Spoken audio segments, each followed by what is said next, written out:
Bueno, sí, buenas noches, queridos hermanos de la iglesia, de la universidad y todo aquel que se conecte a través de esta transmisión para escuchar palabra de Dios. Estamos agradecidos con el Señor porque nos ha proporcionado un día más de vida y porque a pesar del confinamiento, de las nuevas normas por el COVID, porque estamos en el contexto del COVID, en esta Semana Santa, contexto COVID, la palabra de Dios no está confinada, la palabra de Dios no entra en cuarentena, la palabra de Dios sigue fluyendo porque hay poder en la palabra de Dios.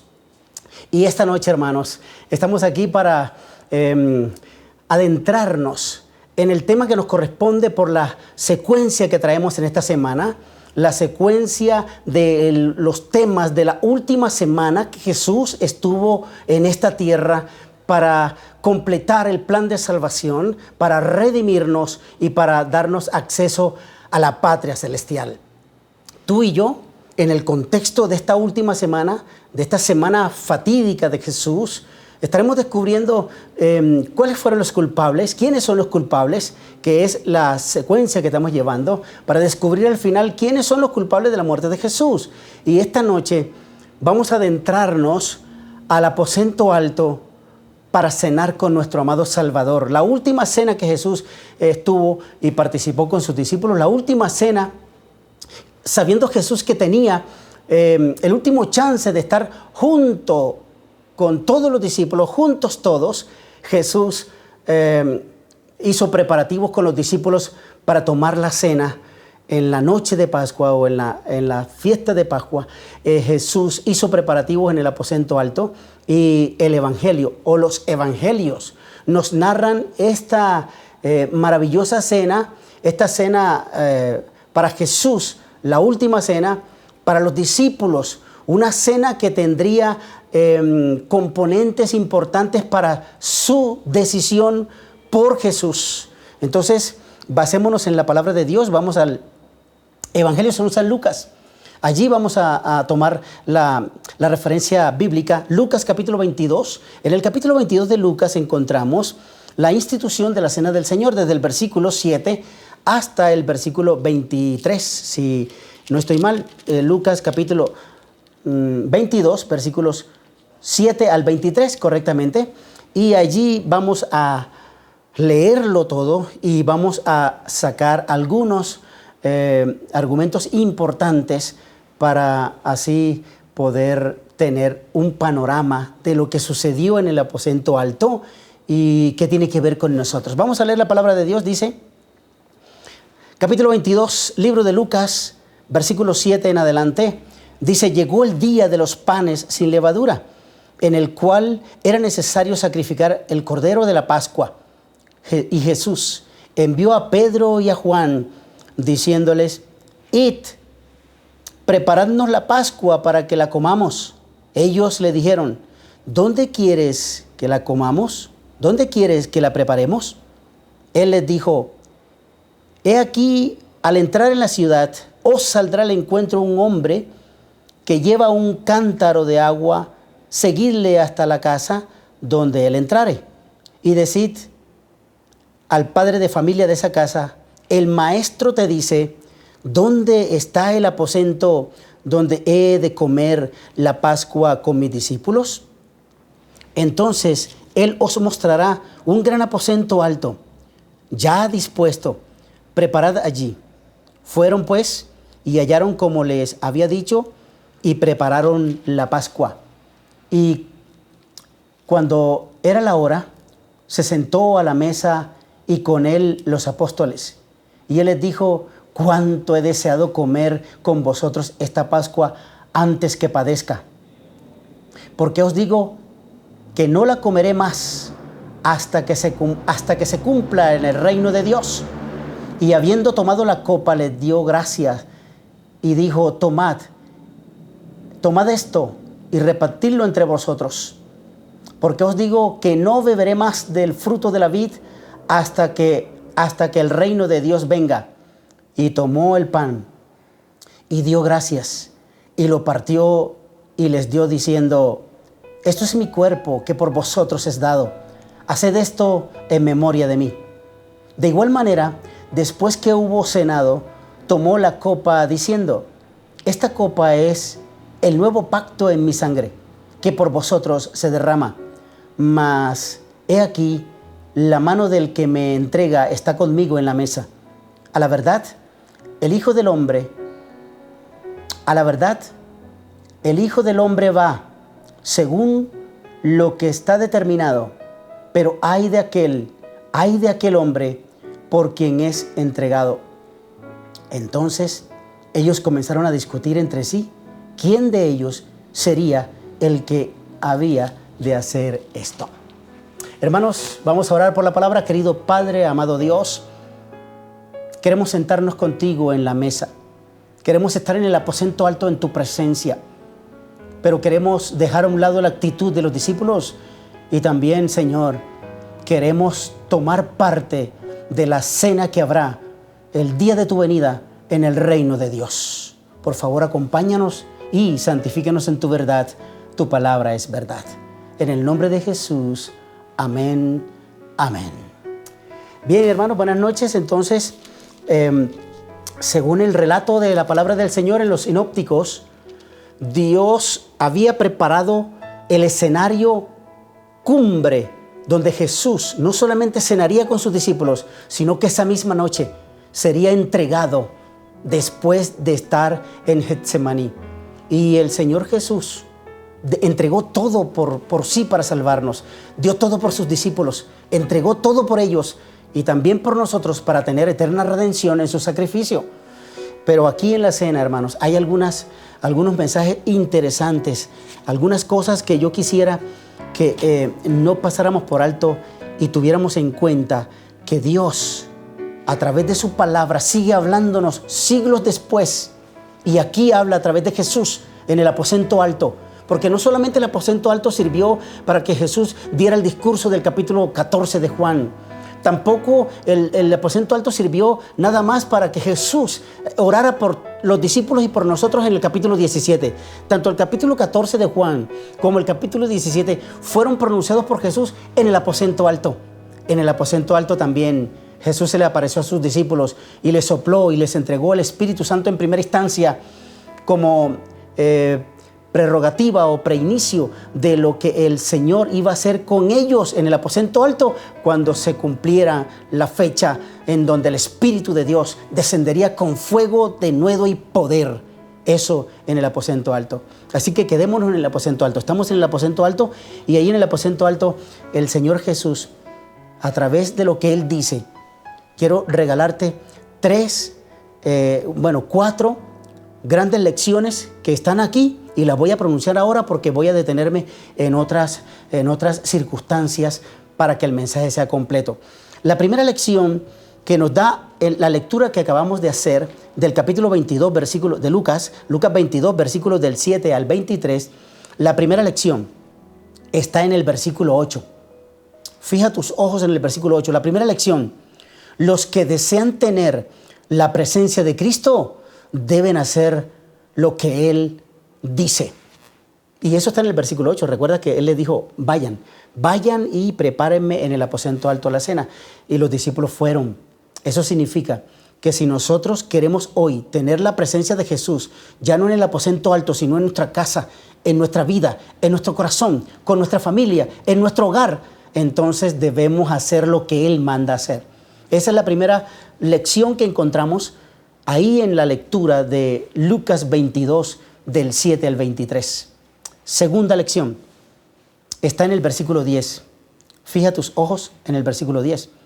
Jesús conoce la gente que está dispuesta a colaborar con Él y la gente que va a favorecer su obra, su causa. Esa es la segunda lección en el versículo 10. Entonces te das cuenta que allí el padre de familia, Jesús sabía que ese padre de familia tenía un aposento dispuesto para él. Ese aposento fue histórico. Se reseñan los episodios importantes del final de la vida de Jesús, del aparecimiento de Jesús resucitado y también cuando Jesús oró por sus discípulos y también cuando les dijo, no se turbe vuestro corazón, creéis en Dios, creed también en mí. Hermanos, el capítulo 14 de Juan se dijo en el aposento alto. Y esta segunda lección nos enseña que este hombre dispuso su servicio, dispuso su hogar, dispuso su aposento para que Jesús se despidiera de sus discípulos, para que Jesús cenara con sus discípulos. Por eso Jesús dice, cuánto he deseado comer con vosotros esta Pascua, esta cena. La tercera lección está en el versículo 15 de Lucas 22. Tercera lección. Cristo quiere comer la cena con nosotros para que renovemos nuestro arrepentimiento, renovemos nuestra fe, y Él quiere que le rindamos todo nuestro servicio a Él. Entonces, Él quiere comer con nosotros. Él quiere cenar con nosotros para que nosotros renovemos la fe, renovemos nuestro pacto con Él, renovemos nuestra vida en Él, renovemos también nuestro arrepentimiento por los pecados y errores cometidos. Dios ha enviado a Cristo para que cenemos con Él, y en la cena con Él, el Señor renueve nuestra vida desde ahora y para siempre. Si estás conectado aquí, hermano, amigo, coloca ahí en el chat y di, yo quiero renovar mi vida con Jesús. O coloca, deseo renovar mi pacto con Jesús. Ven, Señor, cena conmigo. Ven a mi casa, coloca todo eso si quieres. Ven, Señor, ven a mi casa y cena conmigo. Quiero renovar mi pacto contigo, quiero estar a tu lado, quiero tu presencia para siempre. Coloca todo eso en el chat y actívalo. Coloca lo que tú deseas con Jesús. Si quieres entregar tu vida a través del bautismo, habla con el pastor Álvaro Díaz. Acércate a la junta directiva de la iglesia de la universidad y dile a ellos, dile al pastor que tú quieres renovar tu pacto este sábado. Quieres entregar tu vida a Jesús ahora, antes que sea demasiado tarde. Coloca allí, deseo entregar mi vida a Jesús. Ven, Jesús, cena conmigo. Yo quiero entregar mi vida a ti. Colócalo ahí en el chat y avanzamos con la cuarta lección. La cuarta lección está en el versículo 20. Lucas capítulo 22, versículo 20 dice, la copa de la vid, a la que se refiere el versículo 20, cuando Jesús tomó la copa y le dijo, tomad, bebed, esta es mi sangre. La copa de la vid es el contenido de la uva, que era el jugo después que la uva había sido estrujada. Cuando la uva era estrujada, exprimida, la uva entregaba el jugo de la vid. Por eso la copa es el recipiente que contiene el jugo de la uva estrujada. Jesús estaba simbolizando su vida, su cuerpo como una uva que iba a ser estrujada en el Getsemaní, que iba a ser estrujada en la cruz del Calvario, y que el producto de ese acto humano perverso, el acto de estrujar la vida del Maestro, de la vida del Mesías, estrujar su cuerpo macerado por el Getsemaní, por la angustia, que derramó su sangre allí, que sus poros se reventaron y brotaron sangre. Y también cuando los soldados lo azotaron, lo estrujaron y de su cuerpo brotó sangre. Y luego en la cruz del Calvario, la cruz lo estrujó y Jesús derramó su sangre por nuestra redención. La copa de la vid simboliza la sangre de Cristo por nuestra victoria y nuestra salvación. Alabado y glorificado sea su nombre. Di amén, hermano, di amén, coloca amén allí en el chat y déjame saber si estás activo y estás entendiendo el mensaje. Jesús en estas lecciones nos enseña que podemos acercarnos a Él a través de su sacrificio, porque la cruz de Cristo es el asalto victorioso de Dios contra el pecado y la muerte. La cruz de Cristo bosquejó el camino de tu salvación y la mía en el nombre del Señor. Amén. Alabado y glorificado sea su nombre. Y bien, entonces nos acomodamos en el aposento alto. Jesús le dice a sus discípulos que preparen el aposento alto y entran y se sientan. ¿Saben una cosa? El cuadro de la última cena de Jesús, pintado por Da Vinci, Leonardo da Vinci, es un cuadro equivocado. Es un cuadro equivocado porque no corresponde a la cena de la época. No corresponde a los elementos que habían en el aposento alto para la cena. La última cena del cuadro de Leonardo da Vinci es errado, equivocado. ¿Sabe por qué? Porque Leonardo da Vinci dibuja una mesa como la que hoy nosotros podemos tener en casa. Una mesa grande donde cabían los 12 discípulos. ¿Sabe cómo era la mesa? La mesa donde Jesús cenó con sus discípulos por última vez. Los eruditos que saben y los que saben de la época grecorromana, la cultura que imperaba dentro de Israel en ese tiempo era el Imperio Romano, y Grecia había dejado herencias culturales en el pueblo de Israel que heredó Roma, y Roma también aporta sus circunstancias culturales, y entonces en el aposento alto había una mesa que se llamaba triclinium. Y tú lo vas a ver ahí en la diapositiva que va a aparecer allí, el triclinium. Ese triclinium se le llama triclinium porque es una mesa grecorromana, o lo que nosotros podemos conocer en el idioma español como triclinio. Triclinio, en latín triclinium, pero en español triclinio. Era una mesa cuyos lechos, para así decirlo, o cuyos componentes eran tres. Eran tres lechos, una mesa compuesta con tres lechos. La base principal donde estaba Jesús con sus principales apóstoles, y ahora voy a explicarte algo de eso. Mira la gráfica, ahí está, aparece Jesús, aparece el nombre de Judas y el de Juan. El de Judas está a la izquierda, ¿estás viéndolo? El de Judas está a la izquierda, el de Juan está a la derecha y Jesús está en el centro. Esa es la primera base, la primera parte del triclinium. Las otras dos estaban a los lados donde estaban los demás discípulos. Es decir, esa mesa, como tú la ves allí, es un triclinium y es como una especie de herradura o como una especie de U. Es una mesa como especie de U, o una mesa de tres partes, la principal y las dos laterales, que es donde están sentados los demás discípulos. Entonces ese triclinium es una mesa, o mejor dicho, es un comedor donde se iban a sentar Jesús con sus discípulos. Y quiero regalarte un par de lecciones a través de esta expresión. El triclinio no es la mesa que dibujó Leonardo da Vinci, es la mesa originaria, la mesa original, y no la conservamos, no la tenemos todavía, porque esa mesa era una mesa construida de madera. La madera se deteriora, se desgasta y se daña. Por eso no tenemos una muestra de una mesa originaria. Pero ahí en el archivo que está allí, en la diapositiva que te estamos mostrando, están las tres partes de esa mesa, porque es un triclinio. Si fuera una mesa de dos partes, le llamaríamos biclinium, es decir, una mesa de dos partes. Pero esta es un triclinio, donde estaba Jesús sentado con sus discípulos. Entonces, la posición que establecía el triclinium era la siguiente. Cuando Jesús mandó a Juan y a Pedro para ir a aparejar lugar en el aposento alto, tú lo leíste conmigo, el Señor que apareció allí y que llevaba un cántaro, lo dice uno de los evangelios, llevaba un cántaro, y entonces los discípulos le preguntaron, mira, ¿dónde Jesús va a tomar la cena con nosotros? Y él lo llevó al aposento. Allí Pedro y Juan, los dos discípulos que envió Jesús, prepararon el lugar, aparejaron el lugar. ¿Y sabe qué hicieron ellos? Pedro y Juan dijeron, en esta primera parte, ahí donde tú ves en la gráfica, ahí debió estar no el nombre de Judas. Ahí Pedro acomodó el lugar para él. Acomodó el lugar a la izquierda y Juan a la derecha. Juan dijo, yo voy a estar aquí a la derecha porque yo siempre estoy cerca de mi maestro y reposo mi pecho sobre él. Y entonces Pedro dijo, bueno, entonces yo voy a estar al lado. Y Pedro acomodó el lugar en la izquierda.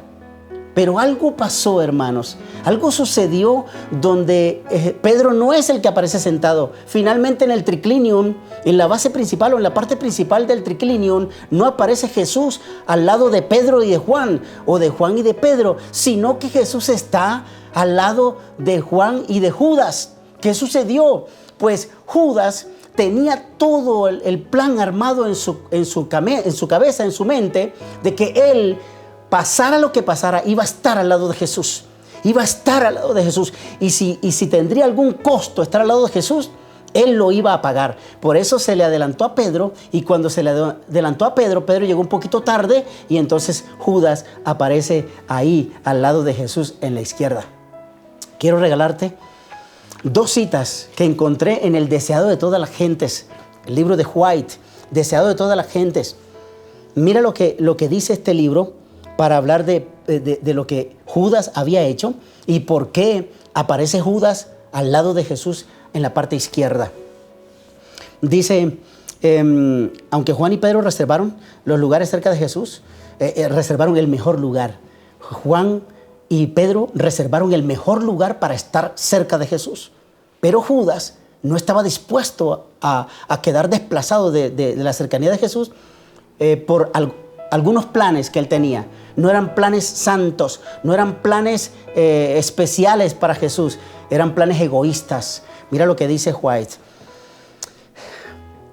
Cuando los discípulos entraron en el aposento alto, sus corazones estaban llenos de resentimiento. Judas se mantenía al lado de Jesús a la izquierda. Juan estaba a la derecha. Si había un puesto más alto que los otros, Judas estaba resuelto a obtenerlo y se pensaba que este puesto era al lado de Jesús. Y termina con una frase bastante triste. Y Judas era ladrón. Deseado de toda la gente, las páginas 615. ¿Ves? Entonces algo salió mal. En los planes de Pedro y de Juan algo salió mal. Y esos planes no fueron llevados a cabo porque Pedro fue desplazado. Y como tú ves en la gráfica, Pedro está en el último lugar. Entonces Pedro llega disgustado, llega molesto. Y como Pedro no encontró un puesto al lado de Jesús, dijo, si no es al lado de Jesús, entonces yo voy a irme para lo último. ¿Y sabes cuál fue el último puesto que ocupó Pedro? El puesto que estaba reservado para el siervo, el que iba a lavar los pies de los demás y del maestro. El siervo en el aposento alto debía ocupar ese puesto donde estaba Pedro. Ese puesto de Pedro no era para Pedro, ese puesto era para el siervo que iba a servirle ahí a los comensales, a los que estaban ahí en el banquete. Pedro ocupó el lugar del siervo, pero Pedro no hizo la acción de un siervo. Porque si tú lo ves en el lebrillo, Jesús lo toma, se ciñe de la toalla y lava los pies de todos.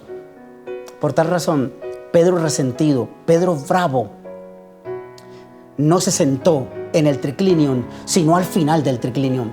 ¿Sabe lo que significa eso? Si miras la gráfica y ves la gráfica de todos los discípulos al lado y Judas y Juan al lado de Jesús, pero Pedro está al final, Pedro está de último. ¿Sabe lo que eso significa? Significa en lecciones espirituales, hermanos, que tú, al igual que Pedro, tomas la decisión de estar o al lado de Jesús o muy lejos de Jesús. La actitud de Pedro egoísta y Pedro bravo, molesto, simboliza la actitud de muchos miembros de iglesia molestos, bravos o egoístas que se sientan a lo último, lejos de Jesús. Jesús desea estar cerca de nosotros, cerca de ti. Por eso en el chat debes coloca yo quiero estar cerca de Jesús. Anota esa frase, yo quiero estar cerca de Jesús. Y dime ahí, pastor, yo deseo estar cerca de Jesús. Porque cerca de Jesús hay bendición, cerca de Jesús hay salud, cerca de Jesús hay prosperidad, cerca de Jesús hay vida eterna. En el nombre del Señor, hay que estar cerca de Jesús. Porque en la cercanía del Señor tenemos luz, tenemos gracia, tenemos vida eterna. Amén. Di amén. Coloca amén allí también porque esta expresión ha debido llegarte. Entonces, si miraste la gráfica y Pedro está en el último lugar, ¿qué lugar ocupas tú en el aposento al lado del Señor? ¿Acaso estás de último?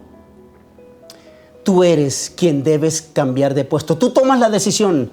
Tú debes tomar la decisión. O te quedas de último, o te quedas atrás, o te quedas lejos de Jesús. Pero hoy Jesús quiere acercarse para que tú estés cerca de Él. No te vayas lejos, por favor. No vayas tan lejos donde Jesús no pueda extender su mano para rescatarte. No vayas tan lejos donde el Maestro no pueda acercarse a ti. Por favor, acércate a Jesús. Entrégate hoy a Cristo. Cena con Él. Renueva tu pacto con Él. Y haz de Jesús la mejor experiencia de tu vida ahora y para siempre hasta el reino de los cielos. Amén. Gloria sean a Dios. Y entonces mira lo que dice White también en el Deseo de toda la gente, la página 617, para hablar del puesto que tiene Judas al lado de Jesús en la izquierda, que era el puesto de Pedro. Dice la página 617 de El Deseado de todas las gentes. Judas al elegir su puesto en la mesa, había tratado de colocarse en primer lugar y Cristo, como siervo, le sirvió a él primero. Qué hermosas y extraordinarias palabras. Nos confirman entonces, hermanos, que el histórico triclinium no es la mesa de Da Vinci, no es una mesa común, era un triclinium, una mesa grecorromana. Y Jesús se sentó en la parte principal, en la base principal, y los discípulos al lado, a los lados, a los laterales de la mesa del triclinium. Pero Judas estaba a la izquierda y Juan estaba a la derecha. ¿Sabe también las lecciones que hay allí? Que Juan recuesta la cabeza en el pecho de Jesús. ¿Y sabe lo que eso simboliza, hermanos? Simboliza que Juan, al colocar su cabeza en el pecho de Jesús, en la época de los judíos, eso se tomaba como si Juan le estuviera diciendo a Jesús: Señor, cerca de tu corazón quiero estar. Quiero estar cerca, tan cerca de tu corazón, como lo dice la palabra misericordia. La palabra misericordia es una palabra hebrea compuesta de dos palabras, la palabra miser y la palabra cordis. La palabra miser significa cerca de, y la palabra cordis significa corazón. Entonces, cuando Juan estaba colocando su cabeza sobre el pecho de Jesús, le estaba diciendo: ten misericordia de mí, estoy a tu entrega, a tu disposición. Haz de mí lo que tú puedas, lo que tú creas conveniente, porque mi cabeza está puesta a tu disposición. Es decir, rendido a la seguridad de la misericordia y el gran corazón de Jesús, Juan depositó su cabeza sobre el pecho de Jesús. ¿Y sabe lo que tenía que hacer Jesús? Colocar su cabeza en el pecho de Judas. Y con esas palabras, o con ese acto, perdón, Jesús le estaba diciendo a Judas: en tu corazón puedo estar yo. Si tú quieres, déjame entrar. Pero como Judas era egoísta, y Judas tenía planes satánicos de entregar a Jesús para que lo mataran, entonces Jesús le dijo a Judas, con esa actitud le dijo: mi cabeza está en tus manos. Mi cabeza está en tu decisión. Por eso cuando vemos en la cena que Jesús le sirve a él primero, como dice White en El Deseado de Todas las Gentes, en la página 617 del Deseado de Todas las Gentes, Jesús le sirvió a Judas primero, diciéndole: mi cabeza está en tus manos, mi vida está en tus manos, mi salvación está en tus manos. Y Jesús le sirvió primero a Judas, y Satanás entró en Judas, y Judas salió del aposento alto dispuesto a llevar los planes satánicos hasta el final. Judas salió de la presencia de Jesús para hacer sus planes macabros. Lamentablemente salió del aposento alto para nunca más regresar a las manos de Jesús. Hermanos, esto es una reflexión importante. Esta es una reflexión vital para nosotros. La vida de Jesús está en juego. La eternidad nuestra está en juego. Depositemos en el corazón de Cristo, depositemos en su pecho, depositemos en su integridad. Depositemos nuestras vidas, porque en sus manos hay salvación y vida eterna. Si tú deseas estar en las manos de Jesús, colócame ahí en el chat, colócame allí: quiero estar en las manos de Jesús. O si quiere, colócame allí: deseo recostarme en el pecho de Jesús. Porque es la manera como Juan lo hacía, y es la manera como le podemos decir a Jesús: mi vida la coloco en tus manos, porque en tus manos hay seguridad y vida eterna. Amén. Gloria a Dios. Hermanos queridos, esta lección es importante, tan importante como la que dijimos que Jesús está dispuesto a darnos un puesto, está dispuesto a darnos oportunidad. Aunque Pedro se alejó y se colocó fuera del alcance de Jesús en el aposento alto, él pudo cambiar de lugar. Así que cuando Judas salió del aposento alto, Pedro ocupó entonces el lugar de Judas. Por favor, hermanos, alleguémonos al Señor, entreguémonos a Él y ocupemos el puesto, ese puesto que el Señor nos está reservando para la eternidad. ¿Sabes por qué? Porque Jesús, en el capítulo 22 del libro de Lucas, le dice a los discípulos que Él no tomaría más la cena aquí con ellos. Él tomaría la cena en el reino con nosotros. Él tomaría el jugo de la vid cuando estemos en el reino. ¿Sabe lo que eso significa? Esas palabras, hermanos, significan que Jesús tiene una mesa reservada para nosotros en el reino. En esa mesa nos podemos sentar todos los que aceptemos a Jesús como nuestro absoluto y soberano Salvador. Por favor, si aceptamos a Jesús esta noche, nos sentaremos con Él en su cena, en su mesa, porque la Biblia declara que hay tres tipos de mesa, o tres mesas donde nos podemos sentar, pero nosotros decidimos dónde sentarnos. Y quiero declararte estos tres tipos de mesa. Hay tres tipos de mesa donde podemos sentarnos, pero tú y yo elegimos dónde nos vamos a sentar. Primera mesa o primer tipo de mesa. La Biblia declara el primer tipo de mesa en 1 Corintios capítulo 10, versículo 21. 1 Corintios 10, 21. La primera mesa es la mesa de los demonios. El apóstol Pablo dice: no podéis beber la copa del Señor y la copa de los demonios. No podéis participar de la mesa del Señor y de la mesa de los demonios. Subraya esas dos líneas: la mesa del Señor y la mesa de los demonios. Hay tres tipos de mesa. Esta primera mesa, aunque negativa, la coloqué de primero para dejarte las otras dos. Las últimas dos, dejártela positiva para que quede el mensaje central en tu mente. El Señor quiere que nosotros entendamos que esta mesa nos lleva como destino a la perdición eterna. La mesa de los demonios es una mesa de oscuridad, una mesa de perdición. No podemos participar de la cena del Señor y de la cena de los demonios. No podemos participar de la mesa del Señor y sentarnos en la mesa del Señor y también participar en la mesa de los demonios. No podemos ser hijos de la luz y de las tinieblas a la vez. Tenemos que decidirnos por una. Y esa decisión la tomas tú. ¿En cuál mesa te vas a sentar? ¿En la mesa de los demonios? Segunda mesa que habla la Biblia está en Lucas capítulo 22, versículos del 28 al 30.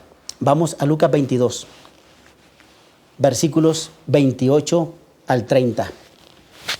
Dice la palabra de Dios: pero vosotros sois los que habéis permanecido conmigo en mis pruebas.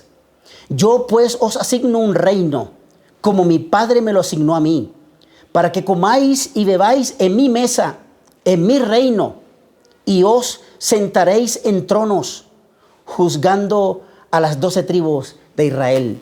Estos dos textos, Jesús se lo dijo a sus discípulos, pero por consiguiente nos los dice a nosotros hoy. Nosotros, si tomamos la decisión de entregarnos a Jesús, podremos participar de la mesa con Cristo Jesús en el reino. Por eso Él dijo en los versículos 15 y 16 y 18 que Jesús no iba a tomar la cena más en esta tierra, sino que le iba a tomar con nosotros en el reino. Está reservada una cena final y definitiva. Esa cena nos espera en el reino. Pero ¿quiénes estarán en esa cena? Los que permanezcamos con Jesús, los que estemos con Jesús, los que nos entreguemos a Jesús. Esos participarán de la cena. Jesús profetizó aquí el alcance eterno de la salvación, y es sentarnos con Él en su mesa. El Señor quiere que nos sentemos en la mesa con Él, no en la mesa de los demonios, en la mesa con Él. Y esa decisión la tomas tú y la tomo yo.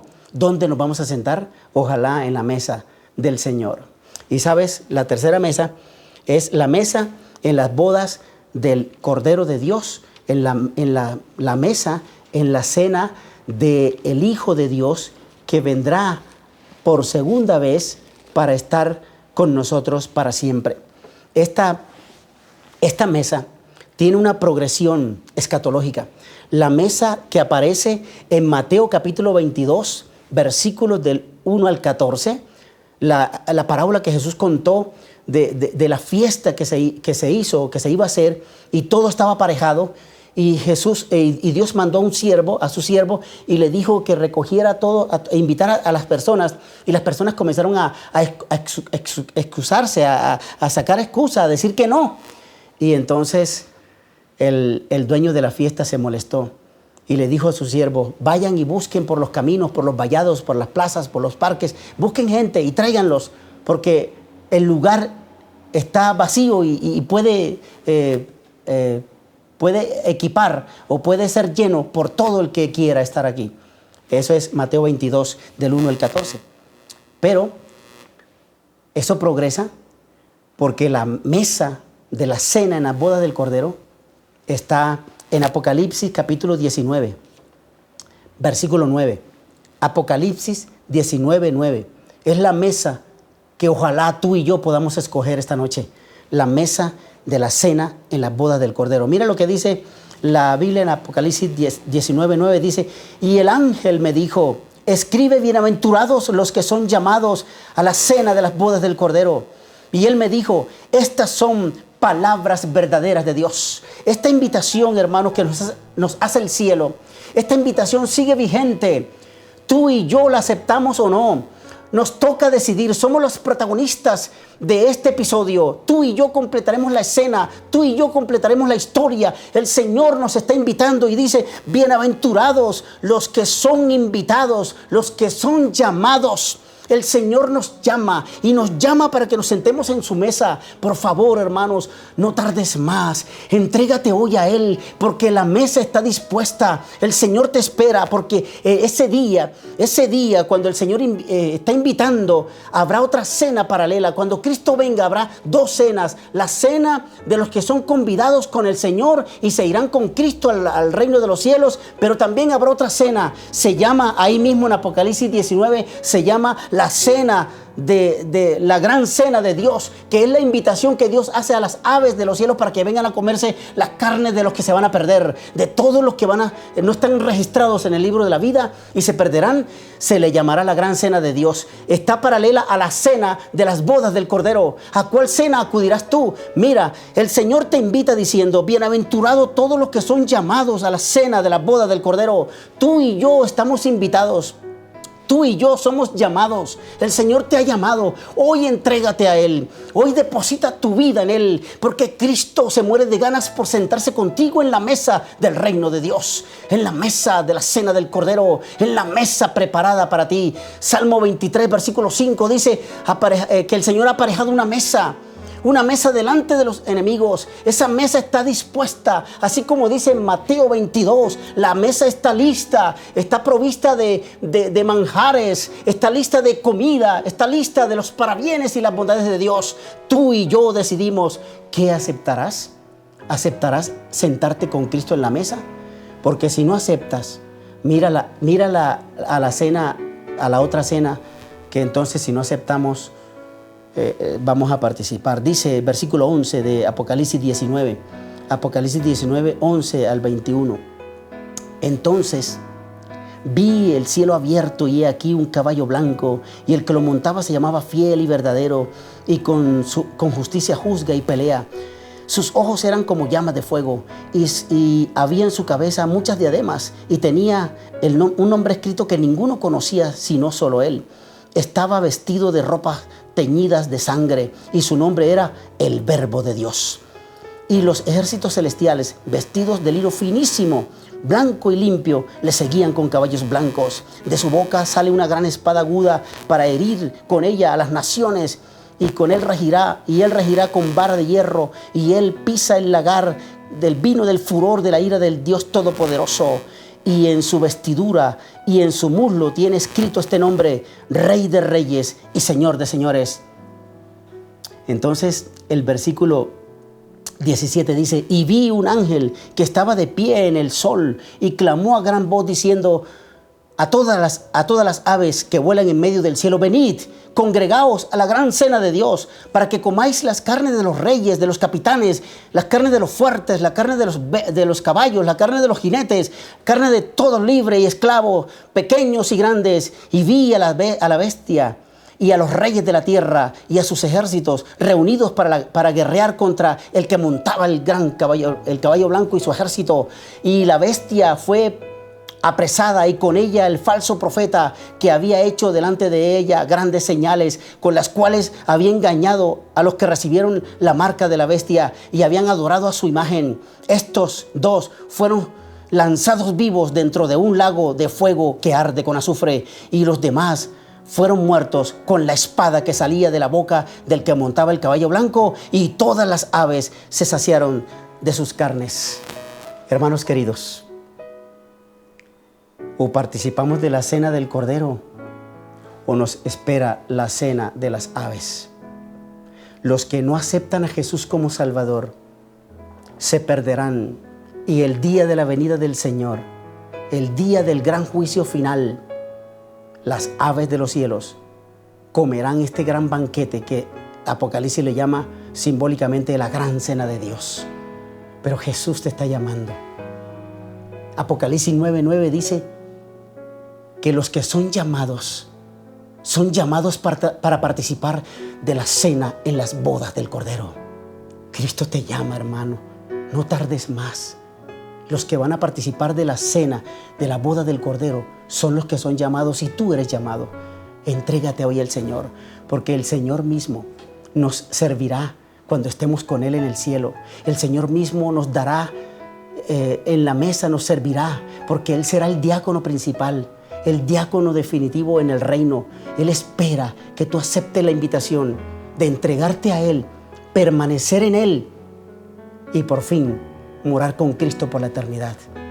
Si esa es tu decisión, coloca ahí en el chat, coloca: acepto la invitación de Jesús. Acepto el llamado de Jesús. Si no te has bautizado y tu nombre no está escrito en el libro de la vida, anota ahí en el chat y coloca: hoy acepto a Jesús como mi Salvador y decido bautizarme para que mi nombre se registre en el libro de la vida y pueda estar con Jesús participando de la gran cena en la boda del Cordero. No te la pierdas, hermano. Por favor, Jesús te llama. Ven hoy, acéptalo, entrégate y permanece en Él hoy, mañana y por la eternidad. Te espera el reino de los cielos. Voy a hacer una oración por ti para sellar con broche de oro esta decisión que ha salido de tu corazón y de tu voluntad. Oramos. Querido Padre, amado Dios, gracias porque estos hermanos te han aceptado el llamado, quieren estar contigo en esa boda de la cena del Cordero. Por favor, Señor, inscribe nuestro nombre en el libro de la vida. Retíñelo allí con el tizón encendido de tu Espíritu y salpícalo con la sangre del Cordero de Dios que quita el pecado del mundo. Por favor, acéptanos y santifícanos en tu verdad. Tu palabra es verdad. Danos tu Espíritu Santo. Perdona nuestros pecados. En el nombre de Jesús. Amén, amén, amén. Hermanos queridos, Dios te bendiga. Feliz noche, gracias por participar de esta cena. Entrégate a Jesús y Él te dará la corona de la vida eterna. Nos vemos mañana. Mañana estaremos con Jesús participando en la cruz del Calvario, la dolorosa muerte del Salvador. No te lo pierdas. Mañana estaremos presenciando las escenas del Calvario. Dios te bendiga. Dios te guarde.